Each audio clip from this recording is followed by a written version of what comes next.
Hello, today is December 3rd, 2009. We're meeting today with Mr. Albert Masterson at his home in Loveland, Colorado. My name is Brad Hoops. I'm the interviewer for the Northern Colorado Veterans History Project. Welcome, Albert, and I understand you prefer to go by Bert. Thank you for participating today. Appreciate you coming. Let's start out, if we could. Tell us a little bit about yourself, your date of birth, where you were born, a little bit about your family. Well, I was born May 12, 1925 in Brownville, Pennsylvania. That was just prior to the Depression, the Great Depression. And I was reared with 3 sisters and a brother. And where did you fit in that order? And I was, in the pecking order, I was 4th. Okay. So my brother was a couple years older than I was. A couple sisters that, one of them about 4 or 5 years older and another one about 2. We always joke about never having a television set, so we had a lot of kids in the family, you know. And I went to school, and all of us were in school at the same time, at one time or another. And we were a typical family. Where everything was going great until the big Depression hit, and Dad was laid off. And what did your dad do for a profession? he was a locomotive engineer. But when he got laid off, he walked 6 miles every day to the mouth of a coal mine and asked a guy for a job every day. And the guy told him he got so tired of seeing him, he'd let him give him 1 day a week. And occasionally he got 2. And we had to deal with the company store. You've probably heard, oh my soul to the company store. Well, we got all of our groceries and most of our clothes from the company store, and they delivered to our home, 6 miles away the store was. But at any rate, if Dad didn't make enough money to pay the company store off, then they took it out of the next check. But he didn't bring home any money if he owed the company store. So that was an interesting part. But we 1 day a week, we pretty well made things. So do you have many memories of the Great Depression and how it affected your family? Or as a child, was it... Well, actually, almost everybody was what we would classify as poor now, but, you know, things were just scarce. Right, yeah. And we always had 100 laying hens and large gardens. And we sold our eggs for 10 cents a dozen, and sometimes people paid and sometimes they didn't. But my dad never cut anybody off. He didn't have a dime. Alas. So that kind of a memory is, you know, I can remember things like that. And I remember my brother and I having a paper route. And whatever little bit of money we had, we kind of contributed. Or he saved up enough to buy a bicycle. And he was a real picky eater. And I wanted a bike so bad that I could taste it, but I never got one. But anyway, he was a real picky eater, and if we had to eat everything on the plate. And when something was on the plate, on his plate that he didn't want, I ate it for him, and then he'd let me ride his bike. So it worked out. Yeah. But little things like that, you know, he did. And then nobody had an automobile. Rarely did anybody have. We walked everywhere.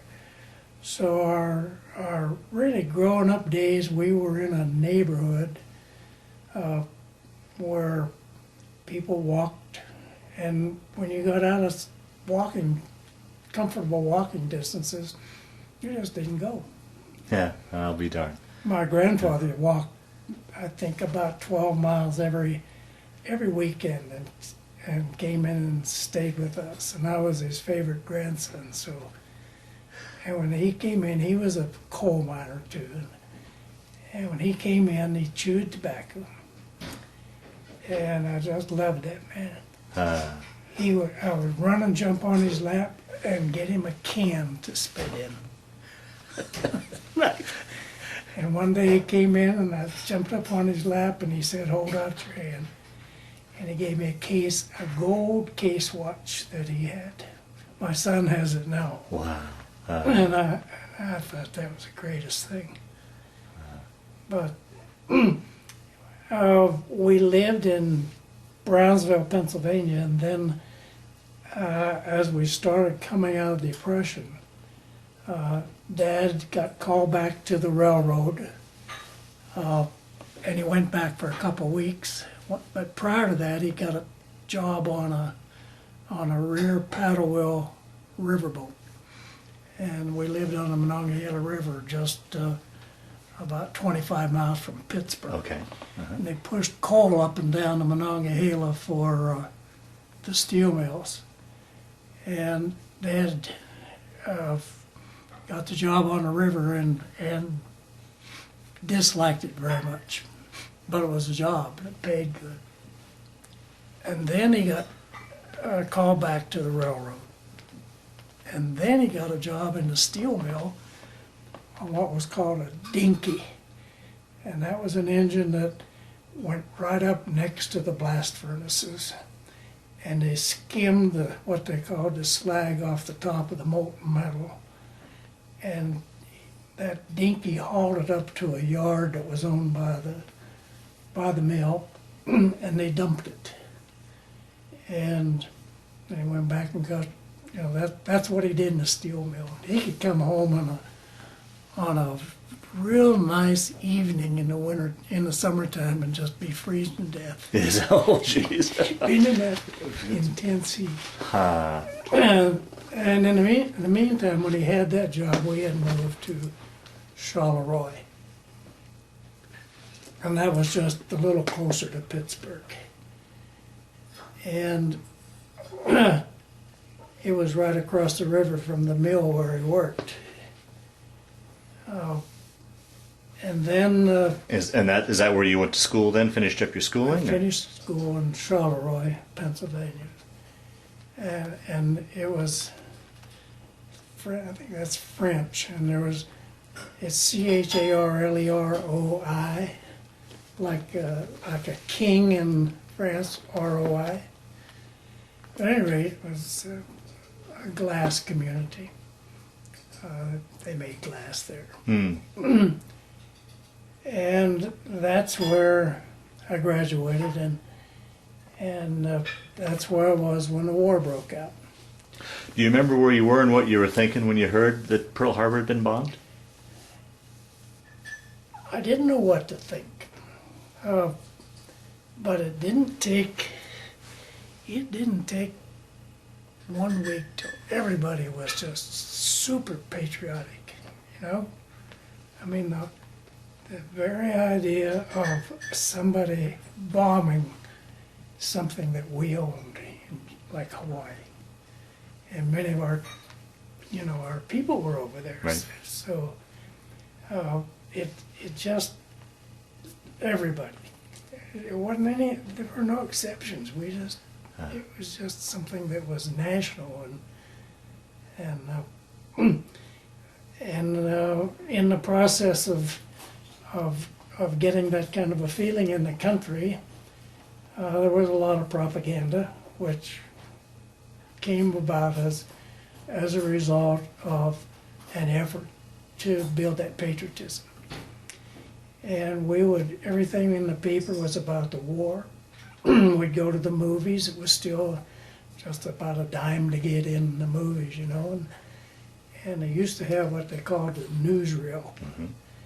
And on the newsreel, it was, before the war or anything, it was just interesting things that were happening in this country or somewhere else. But after the war, when a newsreel came on, there were pictures of war. and that boosted your morale and wanting to contribute. Now, at this point, you were still in school, so you were too young to join up, correct? I was a sophomore Uh-huh. when the war broke out. It was in 1943, no, 41. And then in 1943, when I graduated, I was 18, and I was old enough to go into the service. From the time I was knee-high to a grasshopper, I wanted to be in the Navy. Oh, Is that right? I loved it. My brother wanted to be in the Air Force. But at any rate, while after he graduated from high school in Brownsville, he joined the Air Force. And I remember that my mother sat up all night and cried. That just wasn't right. Yeah, yeah. And me being the favorite of hers, I know that. She never, she didn't tell me, but I know it. I can imagine what she did when I went. Anyway, I went down to Pittsburgh. I got out of school in June. I went down to Pittsburgh in June, and I volunteered in the Navy. They sent me home. He said, we're not taking any volunteers. You have to go home and volunteer through your draft board. And the reason was that the draft board was having a heck of a time getting people or filling their quota. And they said, when you come in the draft, you'll get your choice when you come. And I thought, yeah, I bet that's true. But that I did. Huh. And when I got down there, there was a Marine, a guy from Coast Guard, a Navy guy, an Army, and they were all lined up there in uniform, and I'll never forget this big Marine standing there. Hey boy, do you want to be a Marine? I weighed 122 and I was 5'2". I looked up at him and I said I want to be in the Navy. But anyway, I got in the Navy and I went to Great Lakes Naval Training Station. North of Chicago. Yeah. And then went there. I'm not sure about how long we stayed, but I think it was 12 weeks. And we got our uniforms and got home on leave, and I was Mr. Big when I got back there in that sailor hat and coat. How was that transition going from civilian life into military life for you? How did you find that to be? It wasn't bad for me. I've been in camps with Boy Scouts and stuff like that, so and church camps and everything, and it wasn't that bad. Okay. But you still get a little homesick. Well, that's a question I always like to ask, particularly in your case when you said you guys didn't travel too far from home, usually as far as you could walk. So Yeah. it didn't get away too far from now you're away for the first time. The first to Chicago. I mean, there's going to be others as we talk, but so yeah, I was homesick and that play into it, and I guess meeting different people from different parts of the country, and Yeah. it must have been a whole just new experience for you. It was new. Yeah. And I still sometimes wonder why we went to boot camp, but I figured the only reason we went is to discipline us. And as I get older, I know how important that is. But anyway, and then we took some aptitude tests while we were in Great Lakes, along with all the drilling and all the rest of the thing. And my best scores were as a signalman. And we went home on leave and came back to Great Lakes, and really we were put in pens like cattle. It looked like just cattle pens, but they were just places so they'd be organized. And I was in with a group of signalman, and all at once they called my name and put me over with the radio. And I had taken that aptitude test, and that must have been the second best. I went from there to Northwestern University in that group, and that was just really not 100 miles away. And Northwestern University had leased or rented classrooms and redid some dormitories, and we were billeted there for 20 weeks. I think that's correct. And I was worried sick about being able to separate dits and dots and dashes. Everything sounded the same. And I knew that if I flunked out of there, I wasn't a good student in high school, and I didn't care. And I knew that my dad would think, why doesn't he study, that kind of thing. But anyway, about halfway through that training program, went to class on Monday morning. The instructor was there. Everything just came right out, and I was copying it down like it was. I'll be done. Like I was supposed to.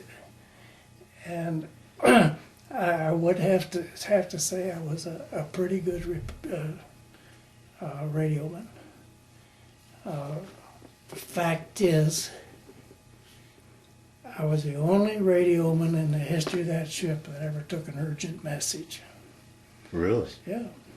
And I had never made a transmission. We had a transmitter in there. They showed me how when I went aboard, and it was 2 years later that I took that message, and I had to respond to it, and I walked over and turned that thing on, just like I'd been doing for years. I don't know why that happened. And anyway, I'll get to that one. And anyway, I went through the radio school, got another leave, went back to Great Lakes, and we boarded a train and went from Illinois to California. Wow. We stayed at a base for a couple of days, and then they put us on buses, and we went across the Golden Gate Bridge, and we looked down, and there was a huge ship down there. We didn't know where we were going, and that's where we were going, on that ship. It was the SS America in peacetime, and the Navy had taken that ship and made it the USS West Point.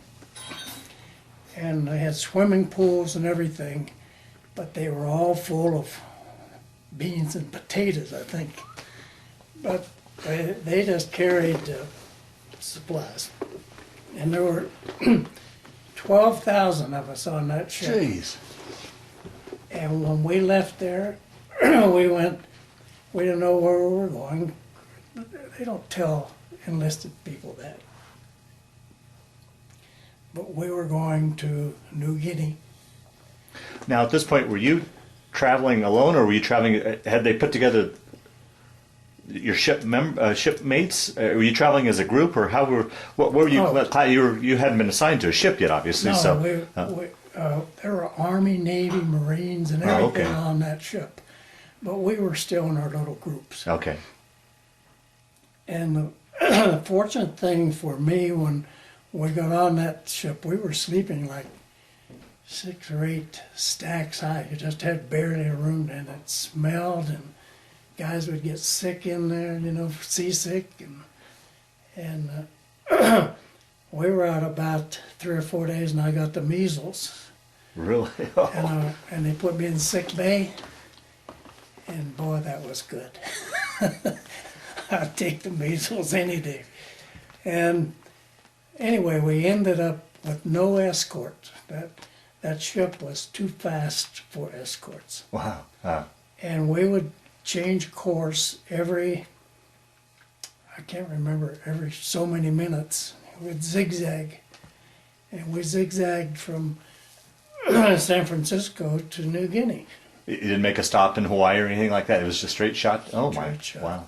Well, how is it? Here's a boy from landlocked Pennsylvania out to sea. Did you get your sea legs? How was that for you? As far as to get any sort of seasickness and I never got seasick. Oh, is that right? Huh.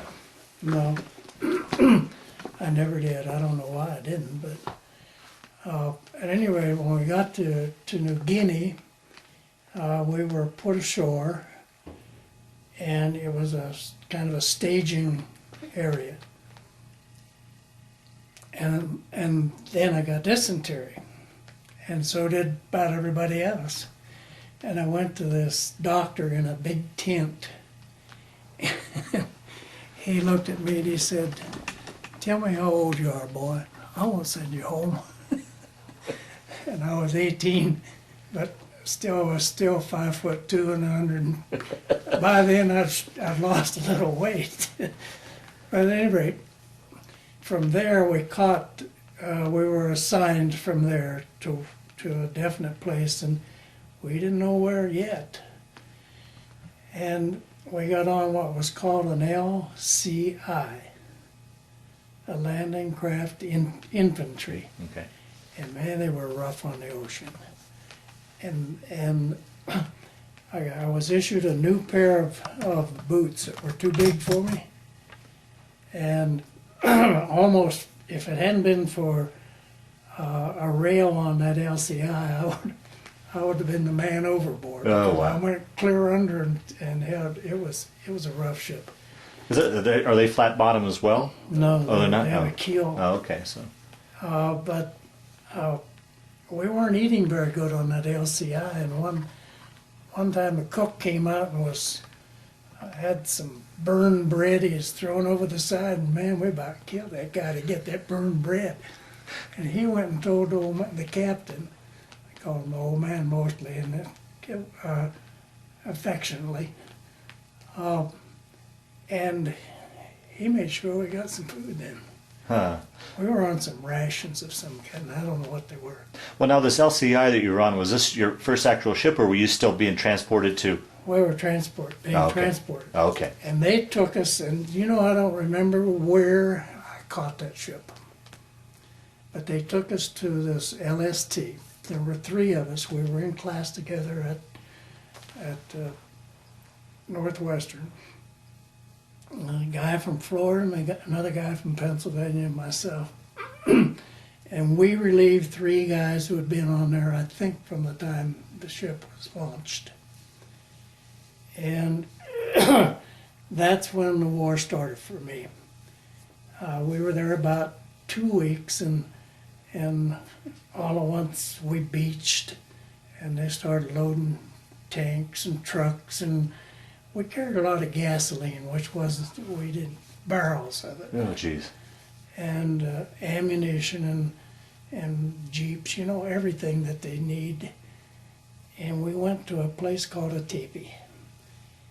And we got there before daylight, and like a couple hours, all at once, and we had destroyer escorts and a cruiser and a destroyers, warships with us.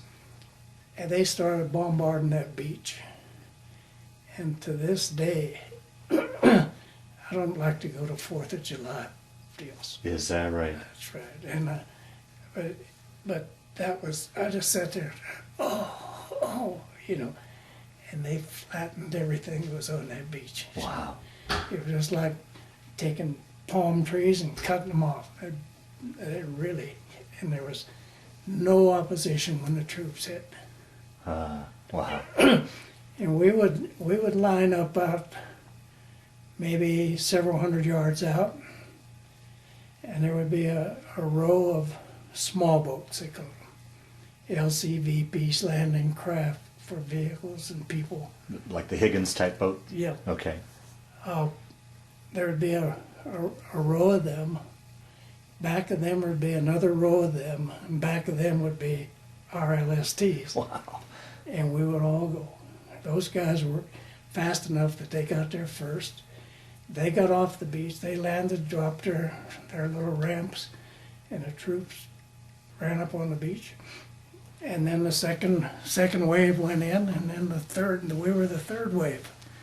And that was exciting, Wow. because you don't know whether somebody's going to take a shot at you or what. And What goes through your mind in something like that when the uncertainty and I mean, you're going into danger? Do you remember what you were thinking? What's a person like myself that's never been in a situation like that? I can't imagine what would go through a person's mind as you're going into that. well, I don't remember.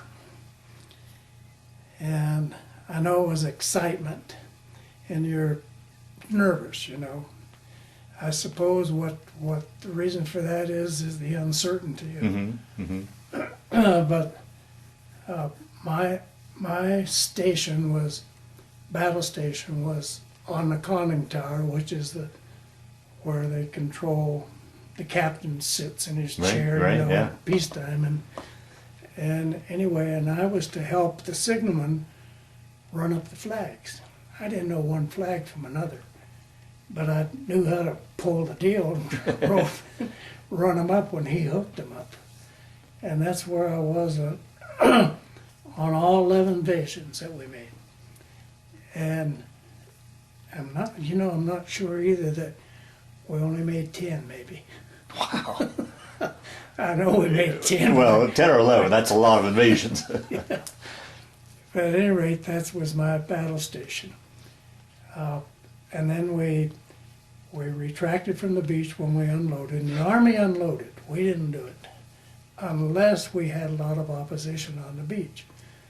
And then we had to help.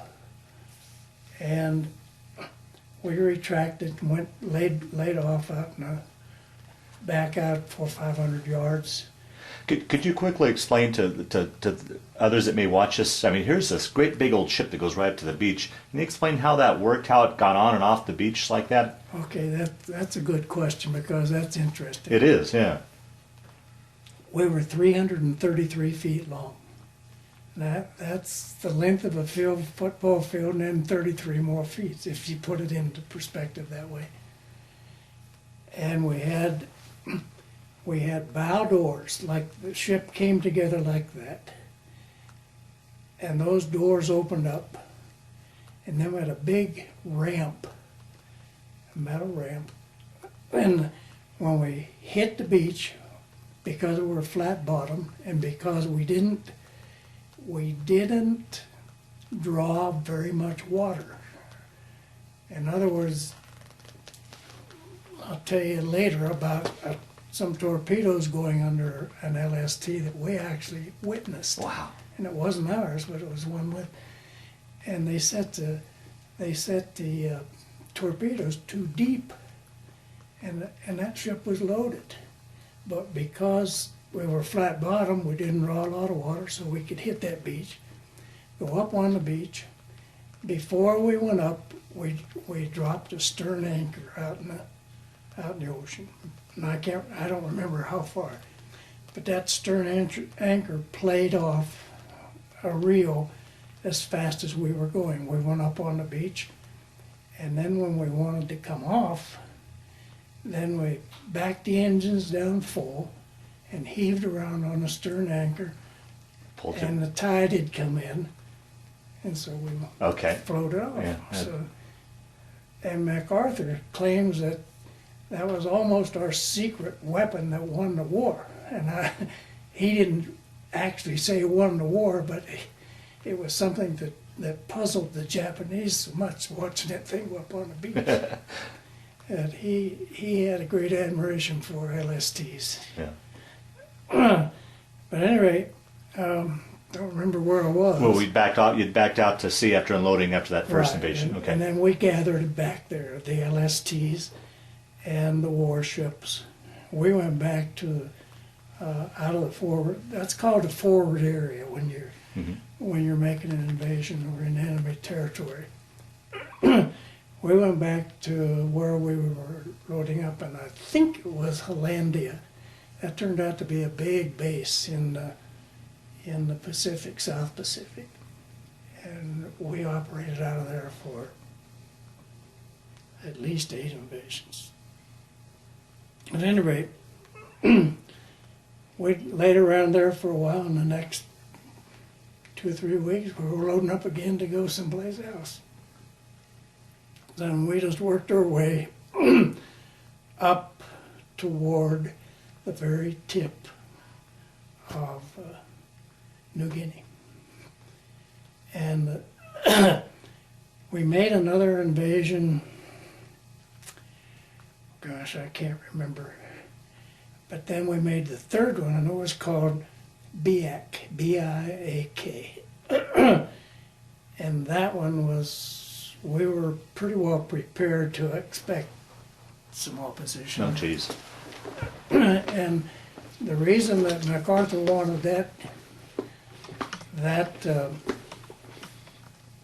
base, Japanese base, was because they were using it as an air strip to bomb Allied places. So we went in, we took the troops in there, and when we took them in, we were, this is going to sound unreal, we were attacked by the airplanes, the Jap airplanes. Oh, geez. And when we were on the beach, lined up like LST, we were hit by 3 50-pound bombs, none of which exploded. And we had 4 crew members, 3 of them got Bronze Stars, and 1 got a Silver Star over throwing those bombs over the side and doing the things that, whatever, with the bomb. But none of them exploded. And they claimed that, I don't think anybody knew, that the Japanese were really pressed for building the quality that they used to build, and that was it. So we were happy with that. Yeah. And it was there that the Army shot down a Zero, and he was going to crash dive either into us or one of the LSTs, and he hit the beach. He went straight into the beach and crashed his plane there. He was trying to crash that, but he lost control. And I got all the LSTs were shooting at him, and all the ships were shooting at him. There were, I don't remember how many Jap planes, not a lot of them, probably, I would guess it looked like 10,000, but there were probably only 6 or 8 up there. and you know, another feeling that you have, you asked me, well, what do you think about? When we had air opposition, I always thought, those guys are after me. That not the rest of the things, just me. That's the way I felt about the opposition all the time when we were in enemy territory. And I think most of the guys did. It's just a feeling that doesn't really make you, well, it makes you nervous, and it frightens you. But you get over that quickly. How about, say, after an invasion, when you guys are backed out, you're back into safety, and you've got kind of time to decompress? Does it, laying in your cot at night or something, does that ever come flooding back to you at all, or no? Not for me. Oh, okay. I think that might have been because I was 18 years old. And I know that one of the guys that was over there, he was in the same boot camp I was, and I never saw him after boot camp until we took some soldiers out to a hospital ship, and he was on an LCI also taking patients out to the hospital ship. And we were both unloading them and I saw him. I'll be darned, huh? And we had a conversation. You know what it was? Hi, Mike, how you doing? Okay, Bert, how are you? Haven't seen you. That was it. We were busy. Like 2 guys pass each other on the street, huh? Yeah. Huh. But then after BIAC, we made little invasions, and having 10 or 11 invasions wasn't a big deal because some of them we had no opposition. The soldiers might have had after they pushed them back into the jungle and followed them in. But there were probably only about 5 that Only 5. yeah. And after we took an island called, at the very tip of New Guinea, called Wartime. And that was interesting because we were up there, and the reason they wanted that one, it had an airstrip on it. And it was used to bomb the Philippines. Our planes were used. They could go over there and back without Gotcha. any problem. Anyway, one time someone said, "Look at that!" And look up, here come this naval plane with pontoons, PBY thing. Okay. And all you could see was holes. That guy didn't, he had holes in the wings, there were holes in everything, and he was trying to get that thing in. And when he hit the water, he must have bounced 300 feet, I swear. And man, everybody was out clapping, you know. It just didn't look like he could possibly make that. But that was I don't know whether the guy was hurt either. I don't see how he could have kept from being. But anyway, after that one, that's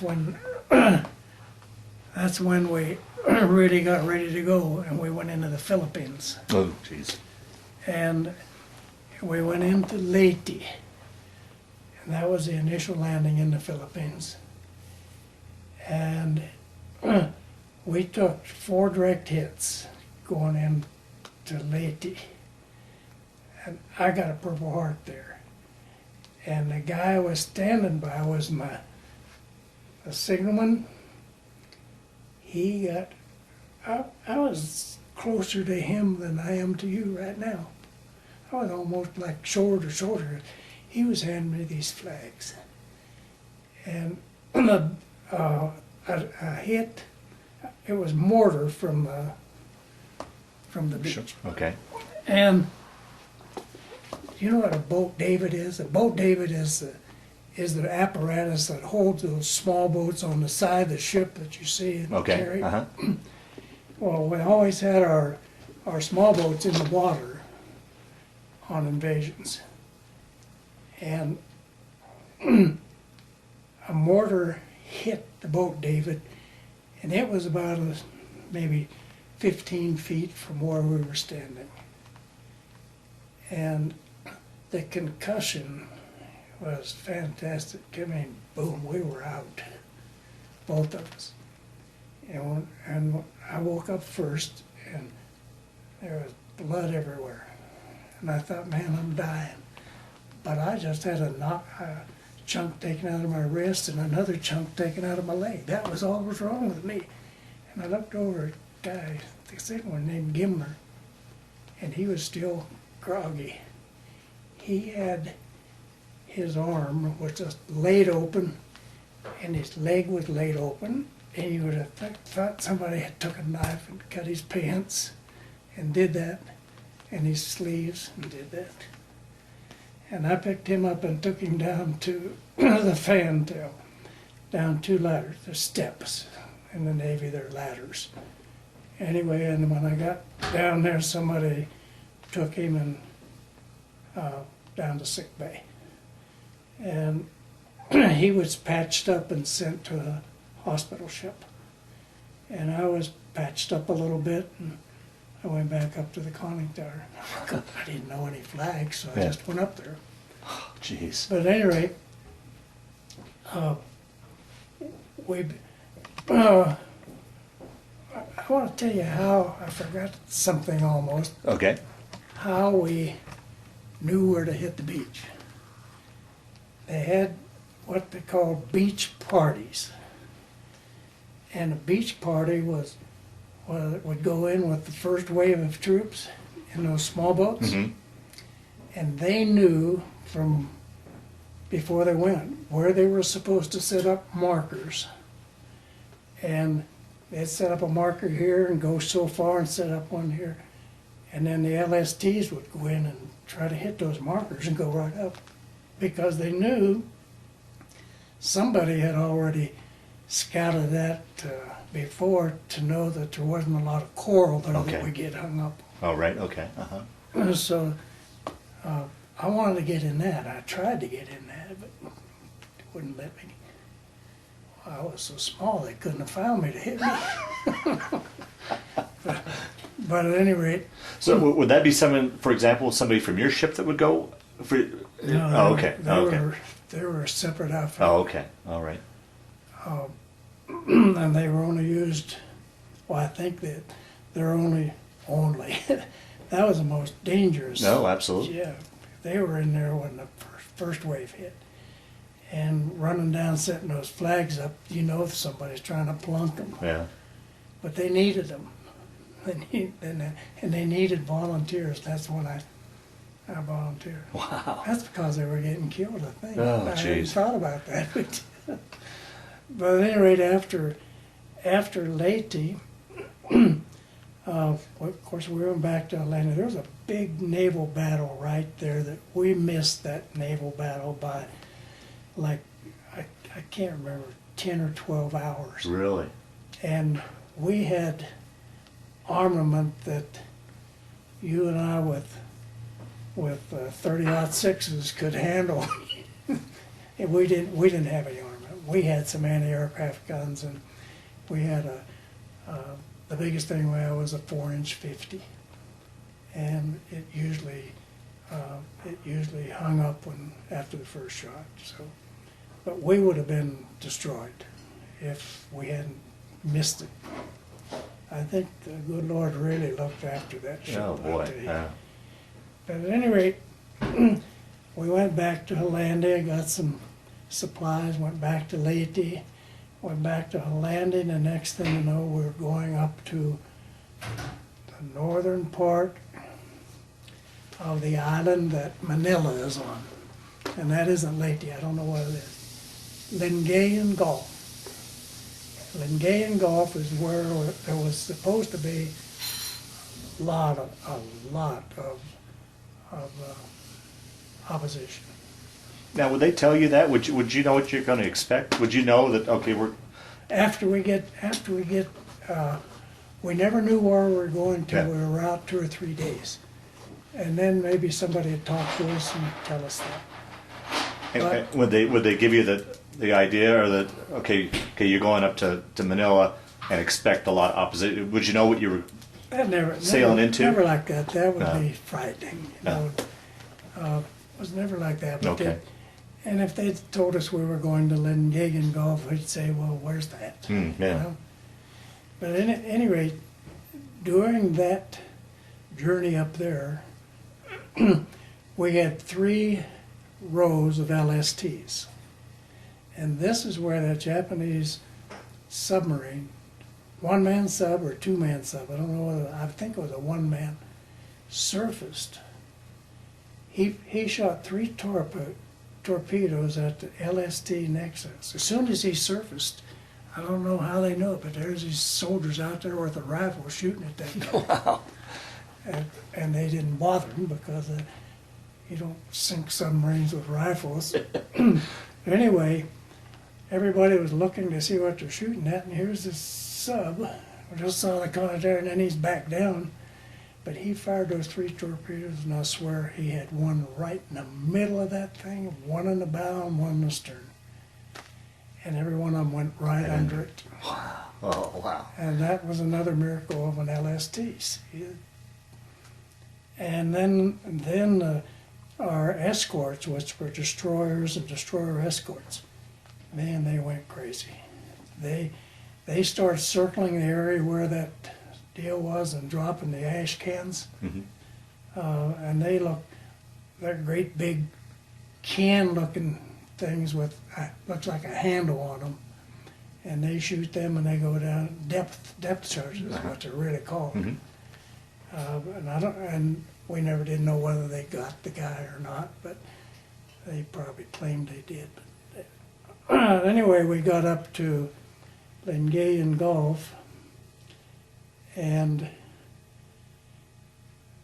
we were shot at, but they were so far away that we could see the splash from the artillery, but they couldn't reach us.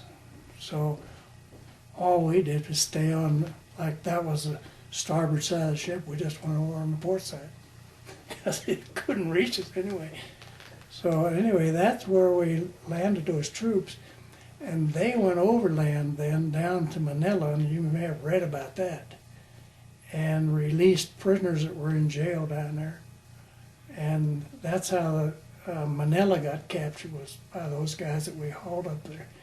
And that must have been a really tough bunch of guys to go that far and through, I guess, jungles and swamps and everything else to get down there. Now, when you were hauling troops and stuff, would you have much interaction with these guys? Would you, on the way? I mean, did you get to mingle with any of them, or were you pretty much? We could if we wanted to.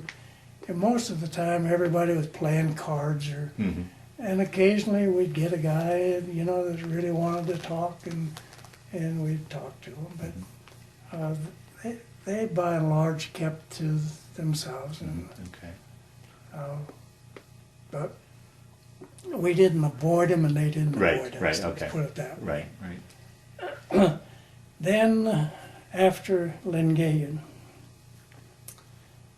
we went to Australia, a whole bunch of us, LSTs. And when we got down there, we found out that we were going to take, when we got down there, they put us in small boats, and we went over on a dock, and you can't believe it. Hundreds of sailors over there, and just going crazy. You know what was over there? 10-gallon cans of milk with dippers. Oh. Fresh milk. And man, I tell you, it was like if a guy was an alcoholic, you turned milkaholic right there. Because we'd had dehydrated milk and everything like that. But that's one thing I could not forget. Well, I hear that quite a bit. That milk was a thing that guys that really looked, milk and ice cream, I guess. Yeah. Well, that kind of. Sorry to interrupt your story, but that kind of leads to a question. What was life like on the ship, as far as you could talk a little about the food, your living conditions, and such? Were you comfortable? Did you get plenty of sleep, and things like that? Well, I'll tell you one thing I liked about the Navy, the whole Navy. If you're assigned to a ship, you either have everything or you don't have anything. And you look out on that tank deck, at those soldiers we were carrying out there, they didn't have a lot, and they didn't have hardly anything, and that's why they called them doggies, And man, we just had all the comforts of home compared to them. The food. We had beans every Wednesday morning for breakfast. Every Wednesday morning. Navy beans for breakfast. Not bad, you ought to try it. We had dehydrated eggs. We had dehydrated potatoes. But you can get used to that stuff. How was it for particularly someone like you that grew up on a farm? You raised a lot of your own stuff, and then had all this fresh food growing up, and now that must have really played on somebody like yourself. But, it didn't bother me. It didn't. Okay. No, I'm acting like nothing ever bothered me, but that didn't bother me. It was almost funny the way guys would not eat breakfast on Wednesday mornings, but I kind of liked them. And another thing about my home life, we got plenty to eat, but we ate a lot of times when my dad came home from work, so we could all be together. Sometimes that was 4 in the afternoon, sometimes it was 8 o'clock at night, and things like that. And so the regularity, we didn't eat breakfast at 7 and lunch at noon and Yeah, that okay. kind of thing. But we had regular times to eat in the Navy, and we had plenty of it. And occasionally, you talk about the Army guys, we'd slip them some food. And some of them, they'd say, "What are you guys having for dinner tonight?" Or something. Never heard anybody say dinner, and there it was supper. Yeah. But at any rate, we had everything. We had a cruise quarter in the stern, and of course the tank deck was a huge open deck where they could put tanks and everything in. And what we did when we weren't on duty, played cards. Can't remember any other thing that we played. But there's only one ship, one LST that I know that the whole crew got almost the whole crew got killed. They hit the Jap submarine hit it right where the screws are in the back with a torpedo. It went right through the cruise quarters, right into the tank. So everybody in the cruise quarters were killed. The only ones left alive were on duty somewhere. But, and then there was another thing. This was kind of funny about the duty, and this happened only when we were out of the forward area. The officers decided that they didn't want the mess boys cleaning their heads, the bathroom, and showers, and then serving them food. So they decided the radio man could do that. And we were to swab the passageways, clean their showers, clean their head. We didn't have to serve them food, but we were to do that so the mess guys could be all clean and have, not dirty hands. Yeah. And we decided we weren't going to do that. And this was almost kind of funny. But we just looked at each other and said, "I'm not going to do that."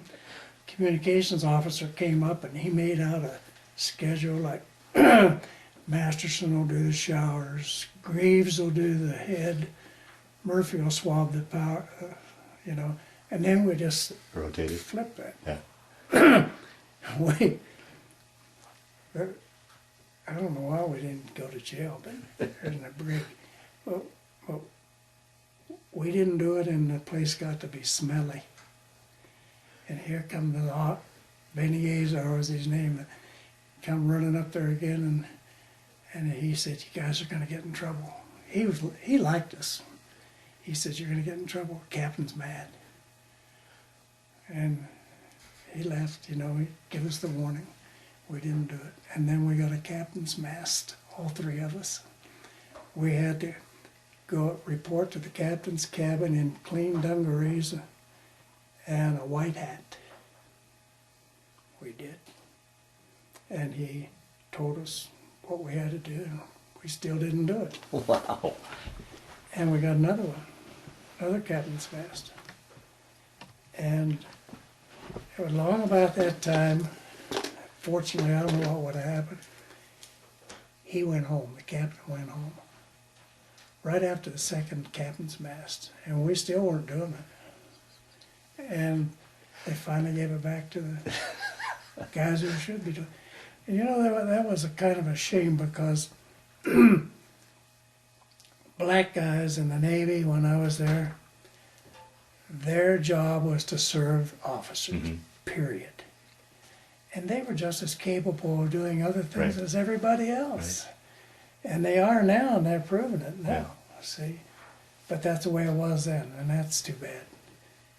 But anyway, they got to serve with officers, and later on they got to clean up that mess.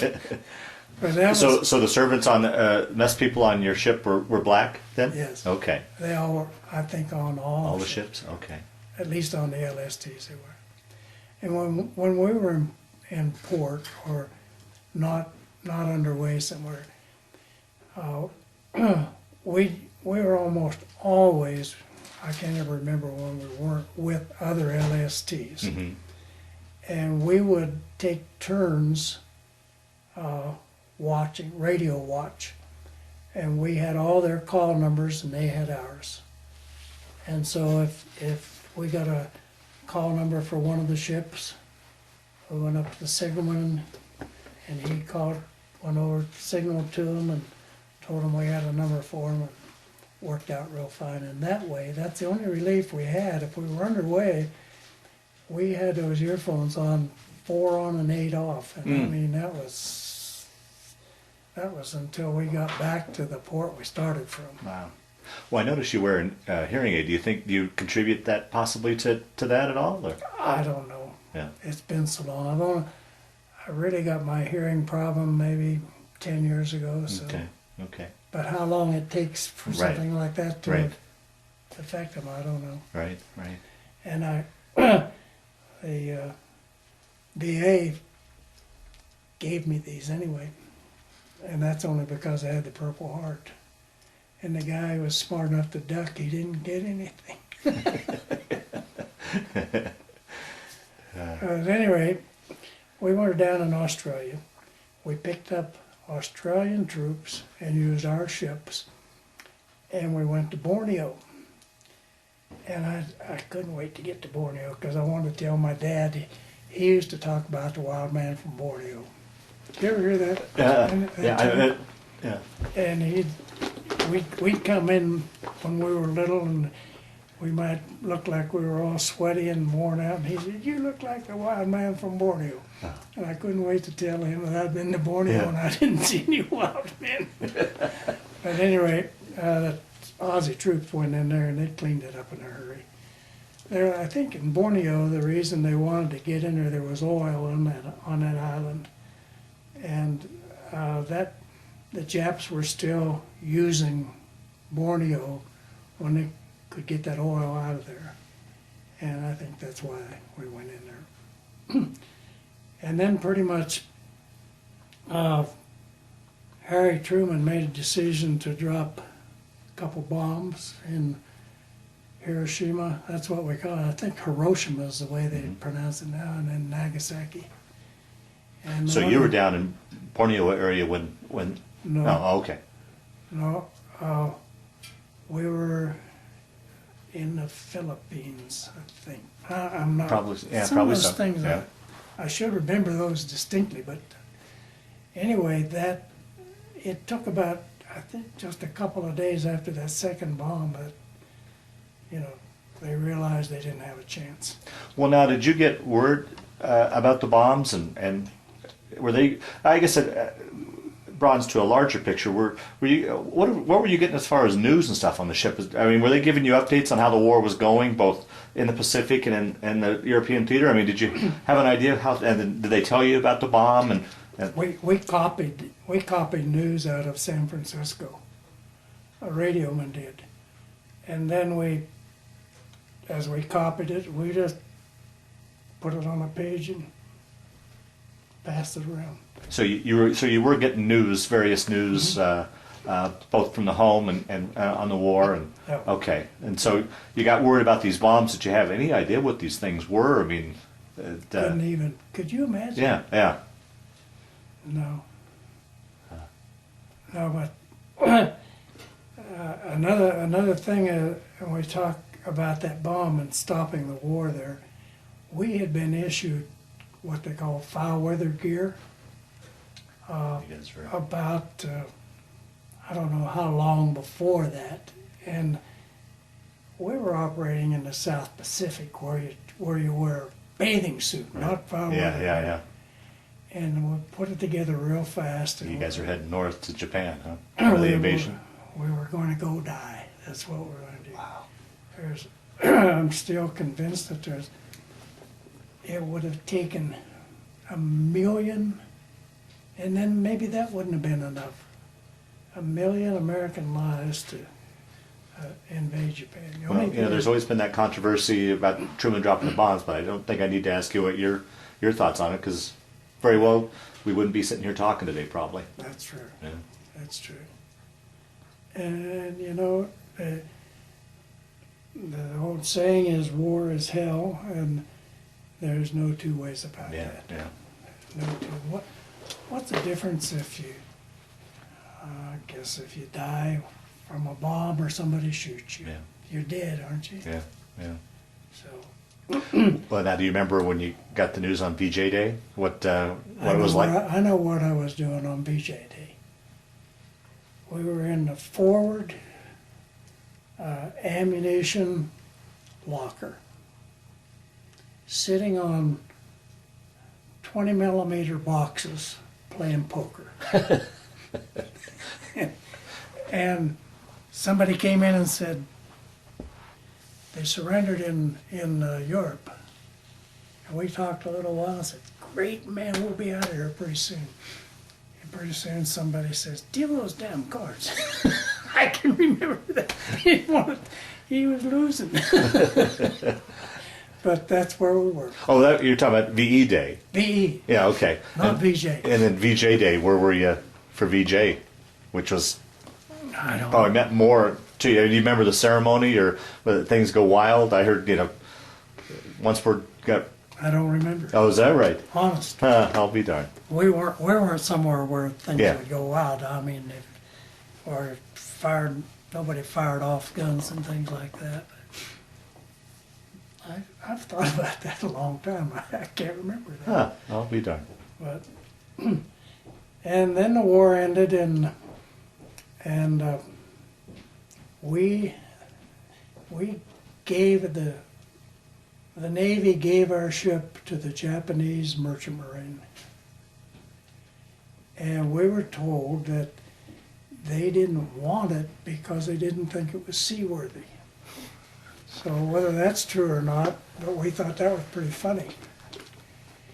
But another thing that where probably I was more afraid in this instant than I was any time. This was after the war ended, and there was a typhoon that hit, Oh, yeah. can't remember where, Guam, up there.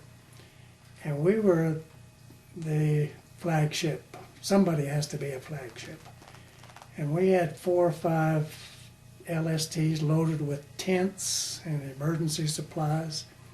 And we were on our way to Guam. And well, the water started getting rougher and rougher. And all at once, we got this urgent message. That's the one I told you I copied. Mm-hmm. And we were told to turn around and get out of there and go back. And I copied the message and sent a response that we had it. And I got on, we have a tube that runs from the radio shack down to the captain's cabin. And one of them, I think, goes right to his bed. I woke him up. And in the meantime, the other ships were signaling our ship, did you get the message? I'd still been in Leavenworth if I missed that. That was the most important. Anyway, and that was a ride that nobody ought to have to take, man. Flat bottom ship in a typhoon is tough. So we got out of there and made it back, and the ship was seaworthy. Wow. Yeah. So, and then after that is when we just gave the ship away. We took it to Japan, left it there, Oh, is that right? Yeah. and we caught a ship called the USS Samuel E. Chase to come home, and came back to California. Went down to San Diego, and at that point, really didn't want to, I didn't know what I wanted out of the Navy. So I asked him if I could have a leave to make some decisions. He gave me a leave. I went home, and wasn't too bad being home, I'll tell you. So, Do you remember that homecoming? Because you'd been away for a couple of years. Yeah. Do you remember coming home for the first time? And oh yeah. I imagine your mom was just beside herself. Well, my dad was the first one I saw because he was a railroader and he was on the other end of the division he worked for. He was in Belen, New Mexico then. Oh. They had moved out to New Mexico Your folks had? while I was overseas. Oh, okay. And they moved to Clovis, New Mexico. And the other end of that division was Belen, just south of Albuquerque. And he was there, and on a train I stopped in Belen, and I had talked to my mom and dad, and he told me what hotel he would be in. It was just that's a little town that, you ever been to Belen? It's almost like a little western town, and the hotels are just old buildings. Anyway, so I got off, went over to the hotel and asked what room my dad was in, and if I could have a key, and I went up and went to bed. Next thing I know, he's shaking me and waking me up. Wow. And then we went home together to my mother. But that's pretty much my story. After I got home, I decided that I'd just go get separated from the Navy. I came back, and I applied for a job with a roofer. And the minimum wage then, I think, was 75 cents an hour. And the guy said, be down here at 7 o'clock in the morning. So I went down, he said, bring some old clothes with you. And I took my old clothes. And I looked at him, I said, how much are you going to pay me? And he said, don't worry about that. Pretty soon I said, how much are you going to pay me? I want to know. He said, don't worry about that, boy. I'm going to make a roofer out of you. And I'd been in the Navy just long enough to be stubborn. And I said, you're not going to make a roofer out of me. And I just turned around and went back home. I got a job in the ditch. Building a real deep ditch from the middle of the road to a drive-in hamburger place. And I got in there with two other guys. Neither one of them had been in the service, which was fine with me. That wasn't the point. Yeah. About 10:30 one morning, I said to one of them, I said, I'm going to lunch. He said, you can't go to lunch. You'll get fired. I said, I'm going to lunch. I'm going to quit. I thought, man, there's got to be something better than this. Yeah. We were throwing dirt out of that ditch way over our heads. And then that's when my mom was trying to get me to go down to 20 miles down to a town called Portales, where Eastern New Mexico University was. And so I went down, and it looked okay, you know, and there weren't even 600 students, and GIs galore. You know. So I went there and majored in teaching. And you took advantage of GI Bill? With my GI Bill. Met my wife in a shorthand class, because in high school, that's, you know, I always tell everybody today there are two things I know really well. And I don't know why I learned shorthand. I never know why I did it. I know shorthand, nobody needs it. And I know the Morse code, nobody needs it. So anyway, I met my wife there, And that was the best deal I ever had, and we've been married 60 years in June, Jeez. in wow. July, I mean. Hmm. So that was pretty much, and then I went, I got a job in Morton, Texas. It was right over the line from New Mexico. Taught over there 3 years. Came back, got a job in Hobbs, New Mexico.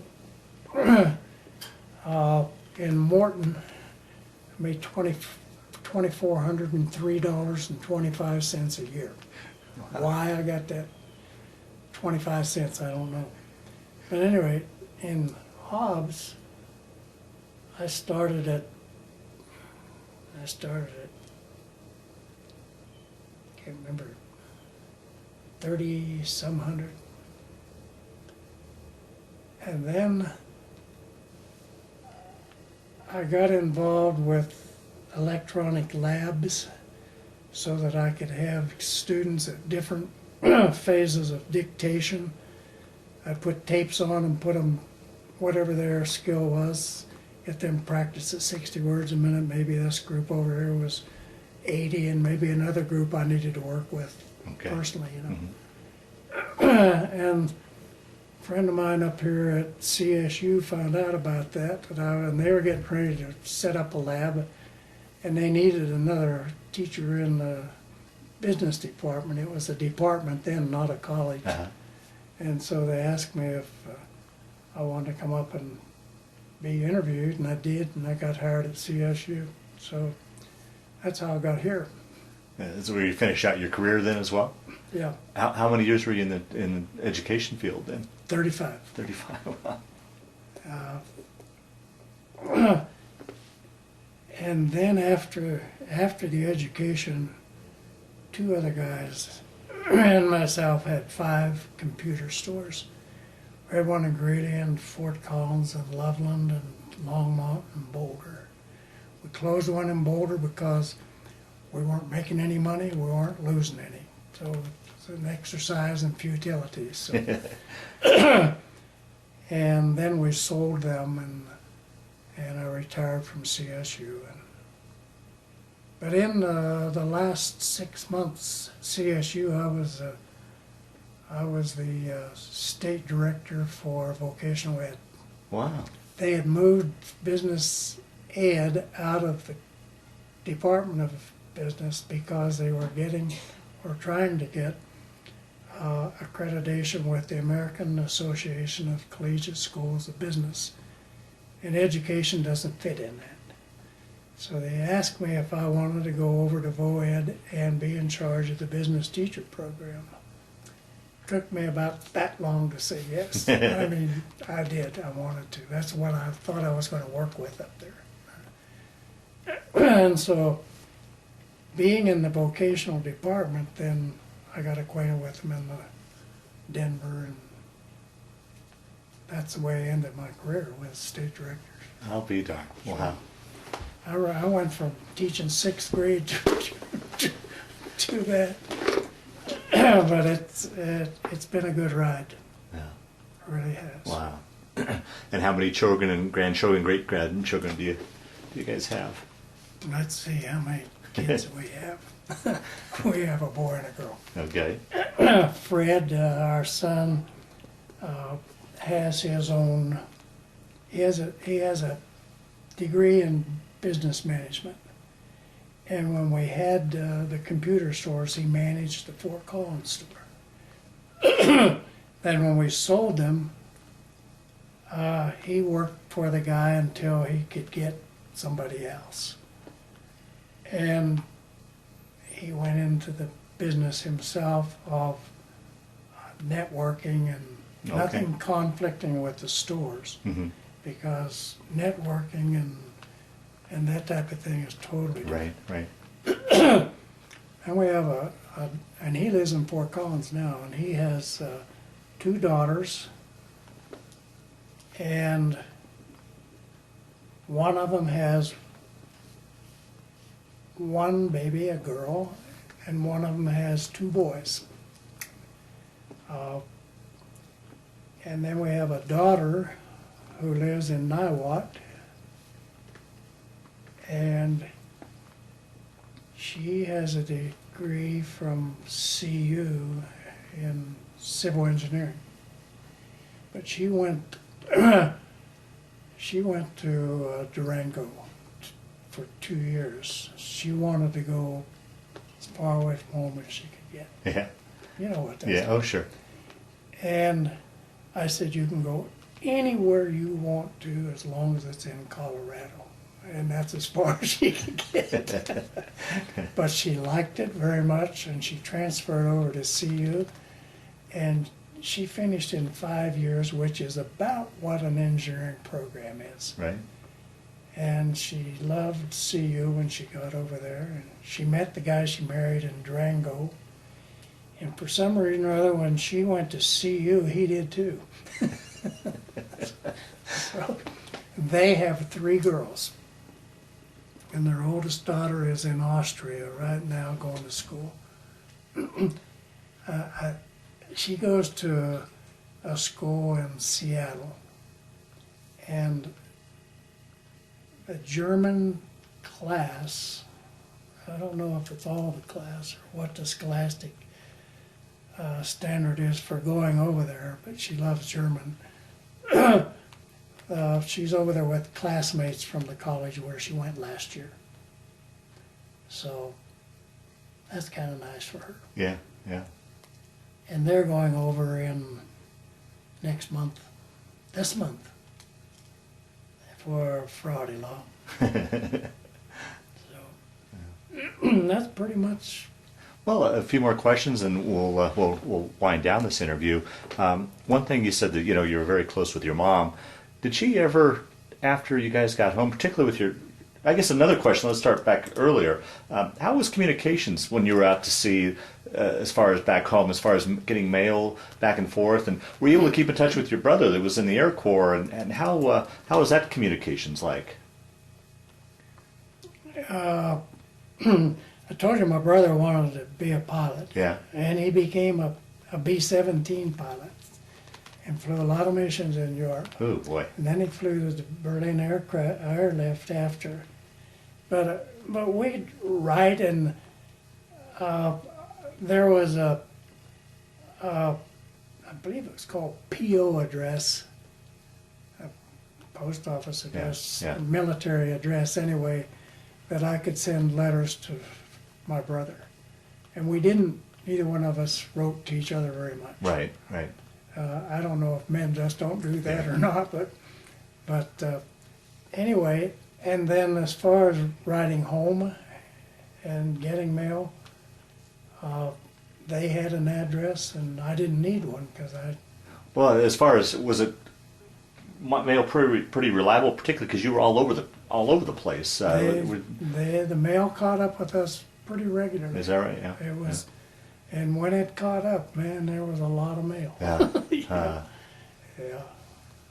And how was it here? Like I said, here's a country boy from Pennsylvania that really growing up, never really traveled too far away from home, and now you're in all these exotic locations throughout. The world. The Pacific and such. What was that experience like? The Did you get a lot of shore leave too? I guess to add to that question, what? a lot of shore leave to get in to explore some of these islands that you. No, we No. didn't have shore leave. In New Guinea, there's no place to go. As far as we were concerned, it was all jungle. But there were a lot of natives who used to come out in their dugouts, and they wanted cigarettes. And we would trade for carvings that they did. And I remember we had one guy who had a bunch of moldy cigarettes, and he traded them, and they came back and tried to get up on the ship to get him. But that was the only association we had with the natives, Oh, okay. really. Oh, and I got to tell you one other thing, that very end of the war, that the Air Force went up to all these places where they knew Japanese had gone back into the jungles and retreated. And they dropped leaflets telling them that the war was over. we went back to Lingayen Gulf and back in around to a huge inlet. And they had dropped leaflets there. And they told them that we would come in and we would blow our whistle, it was actually a horn. Mm-hmm.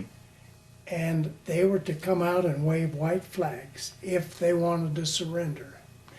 But we would have Japanese officers with us, and we'd have American officers. And when they waved the flags, and this was all instructions in Japanese, we would send in small boats to negotiate. And we picked up, oh man, thousands. Is that right? Yeah, and they were so sick. It was terrible. We had on the top deck, we had rows as long as the whole length of the deal of toilets. I mean, not toilets, just a seat here, Yeah, seat here. yeah. And these guys standing in line to use them, and we must have had 75 or 100 of them. And they were like that in the other ships too. We were the flag on that trip too. Wow. But that's that was sad. Did you hold any animosity towards these guys after? They came in, they were instructed to bring their weapons with them and to leave them in a stack after they came in the bow doors.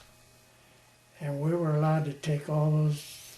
I got a rifle that my son has it now, a Japanese rifle. But we could pick through there and get anything we wanted. And they were instructed to bring them. They brought machine guns and everything else. Wow. But they were sick. Now, did you ever succumb to any of the jungle, diseases or associated with that part of the world? I mean, and how was it dealing with the heat and humidity? Was that much of a problem for you? Well, I do remember my mother saying she was so glad I was fair, I was a blonde, because blondes could stand more heat. No, that's something that you just have to get used to. Yeah. Really. And as far as I did visit Japan, when we turned the ship over, that's the only place that I visited. Is that right? Is Tokyo. Really? Yeah, and I keep telling people that I know that I saw Japanese automobiles driven around in Tokyo with charcoal? fire in the trunk. Yeah. With charcoal. They used charcoal to. Nobody will believe that. Oh, I've heard that many times. Yeah, Have you? that's very much a fact. Yeah.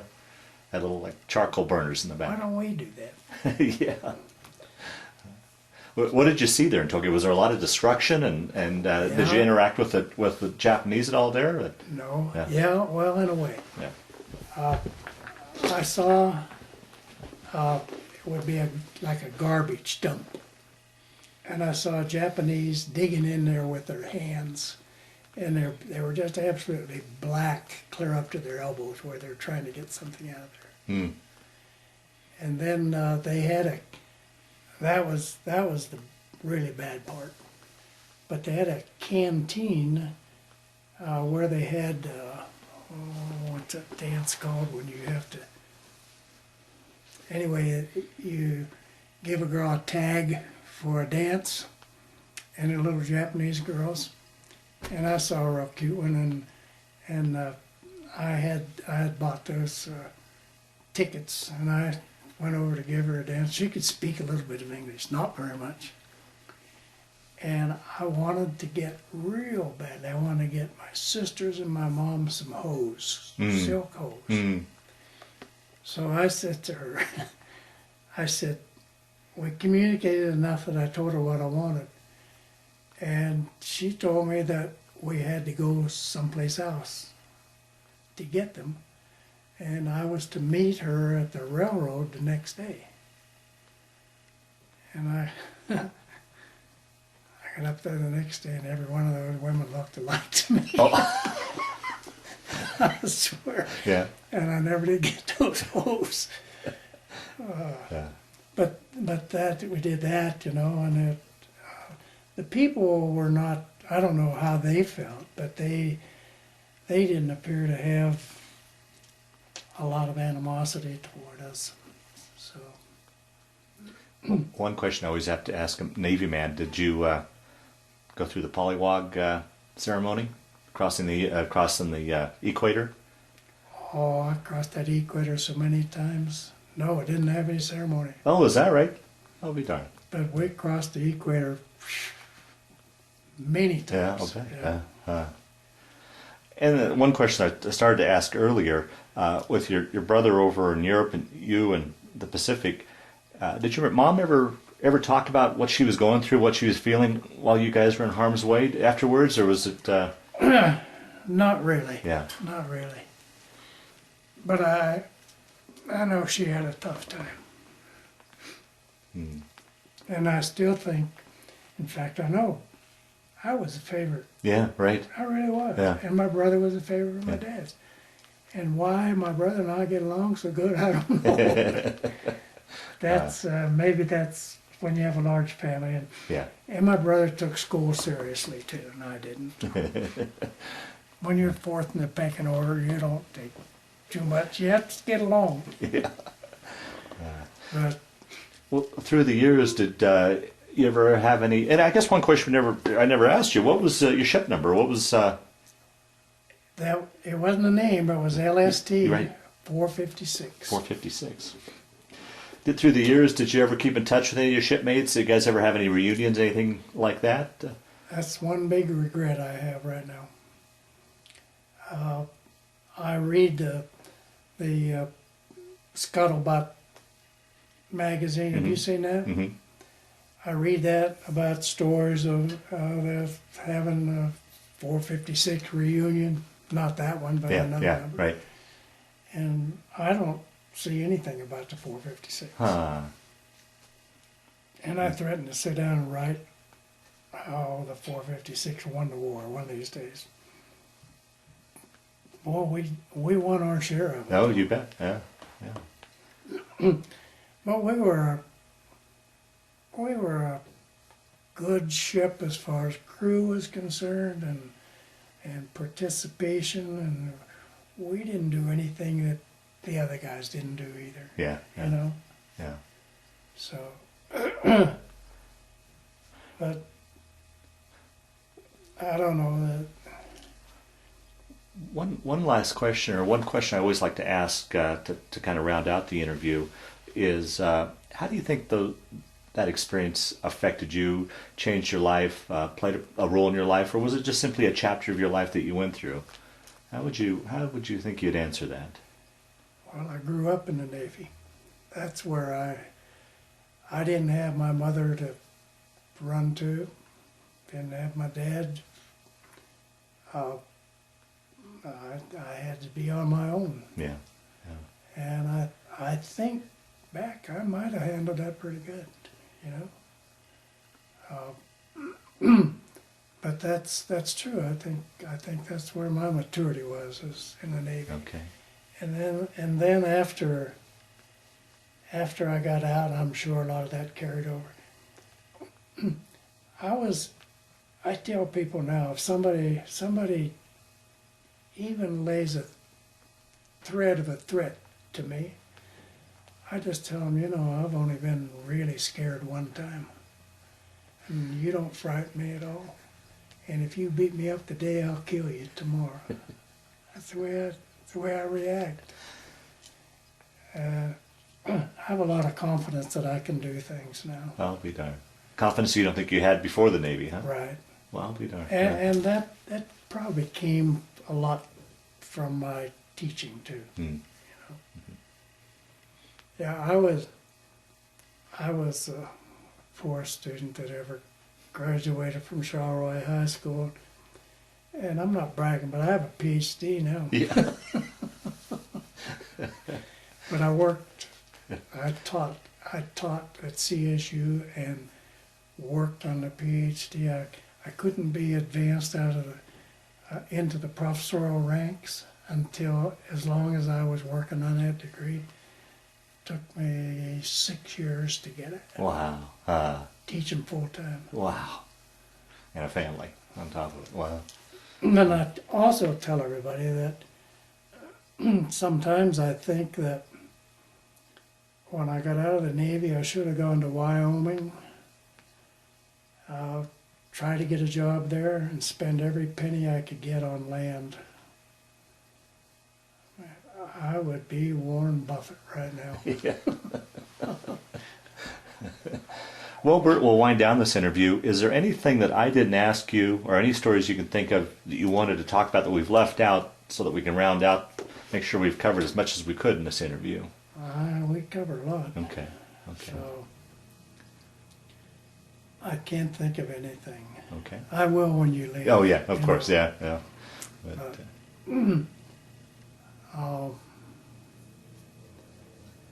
I have to say that Navy experience was a major part of my life, major part.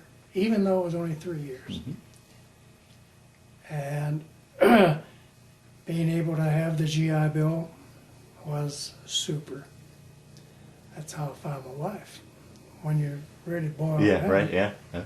And we've had that super happy marriage for 60 years. Oh, wonderful, The wonderful. whole thing has gone together well for me. Oh, very good. And I'm trying to live 10 more years so I can be as old as my mother was when she died. So that's really about all I... Okay. Well, Bert, I want to thank you for sitting down to tell your story today, but more importantly, I want to thank you for your service to our country. Oh, well, a lot of guys did it.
Okay. This is a picture of me with 3 other radiomen. One of these guys we relieved and he was sent home, and the other 2 and I served the duration of the use of the ship. So each ship would have 3 radiomen? Right. Okay. And this is you here in the front, correct? Yes. Okay.